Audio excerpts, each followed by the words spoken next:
beloved Boss Mike Cervera.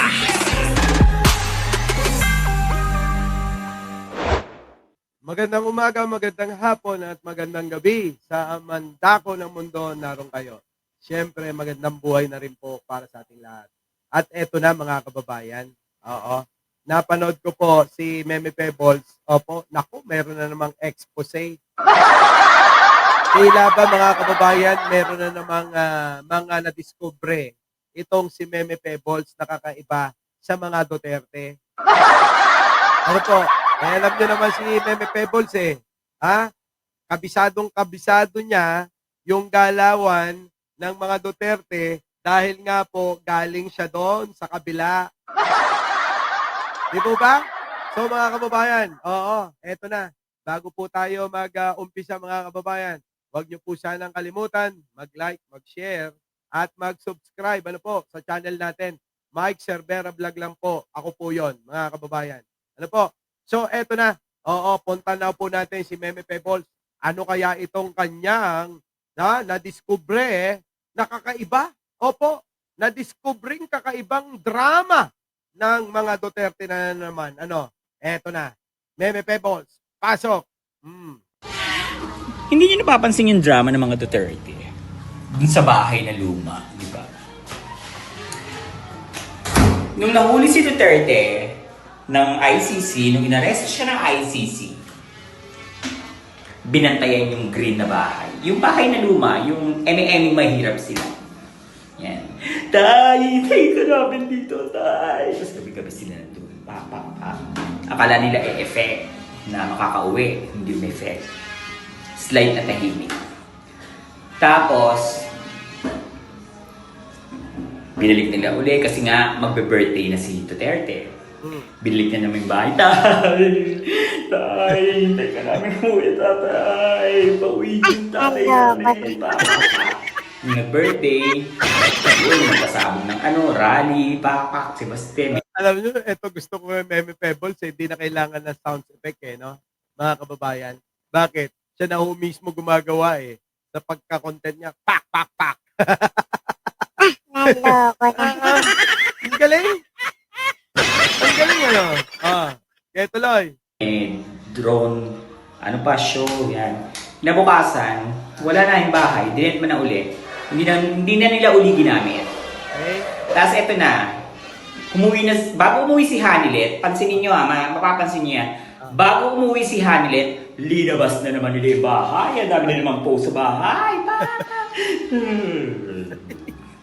Ayan, umuwi si Hanilet. Saan siya dumiretso? Saan? Dun sa bahay. Kahit hindi ka naman dyan talaga, dumidiretso ka tira, dyan ka dumiretso. Para yung drama niyo talaga, mahirap kayo. Diyos mio, Hanilet. Ipatayo mo na yung parang divisoria na sinasabing nabili mong lupa. Bala ka dyan. At alam mo, tsaka nung nyo, scriptwriter nyo. Sino? Sino alam mo ba? Ewan, dami-dami yun. May hotel nga kayo dyan sa Davao. Wow. Nagsisimula sa letter M. Ay! Charot.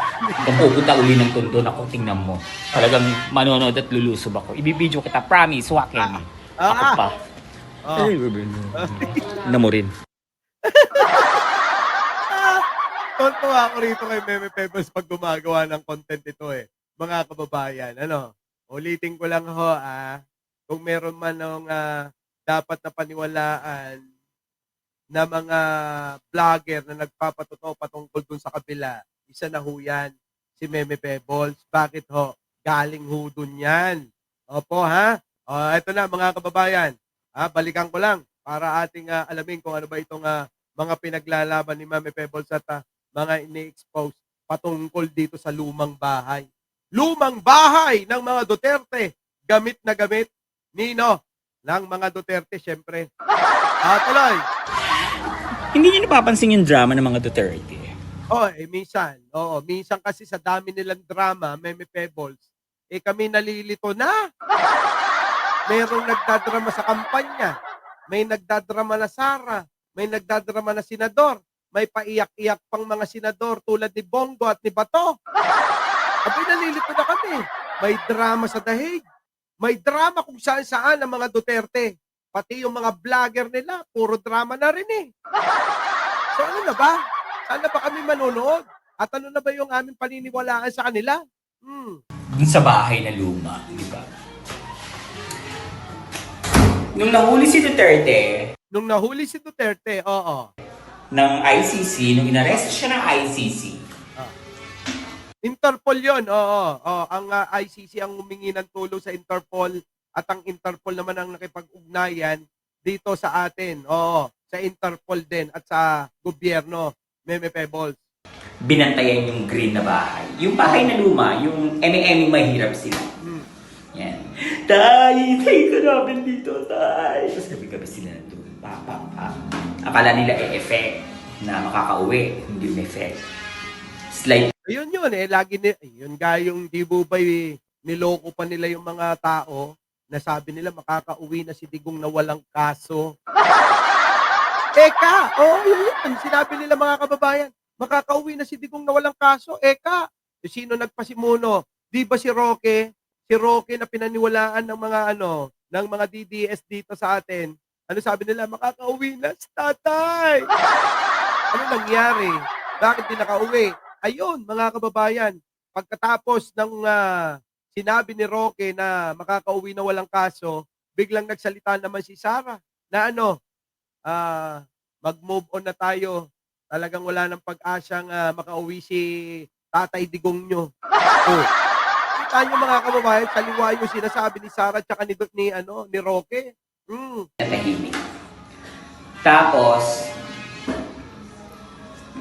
binalik nila uli kasi nga magbe-birthday na si Duterte. Binalik niya namin yung bahay. Tay, hintay ka namin uwi, tatay. Pauwi yung tatay namin.